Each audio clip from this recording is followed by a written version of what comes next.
नमस्कार, शपथ समाचार में आपका स्वागत है। पेश है आज की प्रमुख खबरें। यूपी के फतेहपुर जिले में महर्षि विद्या मंदिर स्कूल के वार्षिक उत्सव कार्यक्रम में पहुंचे महर्षि ग्रुप के अध्यक्ष गिरीश जी ने छात्र छात्राओं को परीक्षा में तनाव न लेने की सलाह दी। उन्होंने कहा कि योग और आध्यात्मिक के जरिए तनाव को कम किया जा सकता है।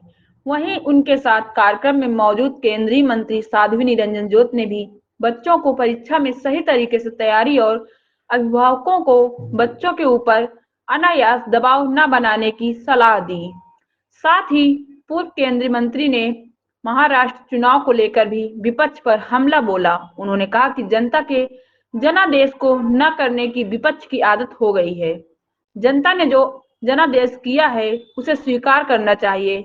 हमारे देश के संविधान में भी जनादेश को स्वीकार करने की बात कही गई है, लेकिन विपक्ष मुद्दाविहीन है और ऐसे मामलों में गलत बयानबाजी कर रहा है।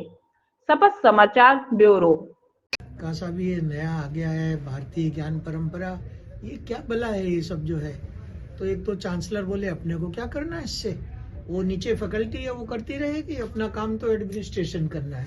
इसका ज्ञान कुछ नहीं है लोगों को। भारतीय ज्ञान परंपरा क्या है, बड़ी बड़ी कॉन्फ्रेंसेस होती है, करोड़ों रुपए जाते हैं, बट बच्चों के लिए जो हमने ये भावातीत ध्यान की बात करी, और दूसरा इसके एडवांस प्रोग्राम में सिद्धि प्रोग्राम पतंजलि योग सूत्रों के आधार पे, उसमें हमारी संस्थान के जो बच्चे हैं उनको कोई प्रेशर नहीं होता है, क्योंकि वो प्रातः संध्या जो है माने जब स्कूल आते हैं तब और जब घर जाते हैं तब 15 से 20 मिनट का ये ध्यान का अभ्यास करते हैं। उससे उनकी बुद्धि जो है वो कुशाग्र होती है। अपने भगवान गीता में कहे हैं, उन्होंने कहा योग है कर्म सुकौशलम, योग से कर्म की कुशलता होती है।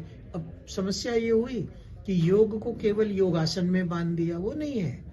पतंजलि ने तो अष्टांग योग की बात करी थी, तो अभी अपने लोग अष्टांग योग को लेकर के चल रहे हैं। तो बच्चे अगर जो है वो अष्टांग योग का पालन करते हैं तो हमारे यहाँ के बच्चों में कोई प्रेशर नहीं है, और एक से एक पोजीशन पे पिछले 35 वर्ष अपनी संस्था में भारत विद्या मंदिर के पढ़े हुए छात्र कहीं ना कहीं योजनाओं में समायुक्त होकर के मुझे मिले हैं, और आज किसी भी देश के कोने में जाती हूँ तो मुझे मिलते हैं। तो मैं इतना ही कहूँगी, प्रेशर नहीं, प्रोत्साहित करिए। महाराष्ट्र में अभी नतीजे आए हैं, भाजपा ने परचम लहराया है, विपक्ष जो है वो एक सुर से फिर वोटिंग मशीन्स और इनको मुद्दा बना रहा है। कैसे देखते हैं? जनता के जनादेश को नकारने की आदत है, क्योंकि ये राजनीतिक कार्यक्रम नहीं है। उस विषय पर मैं अलग से बात करूंगी, लेकिन जनादेश को नकारना विपक्ष की आदत पड़ चुकी है। ये जनता है, जनादेश को स्वीकार करना चाहिए। और मुझे लग रहा है कि जो संविधान का हवाला देते हैं, तो संविधान में ही जनादेश को महत्व दिया गया है।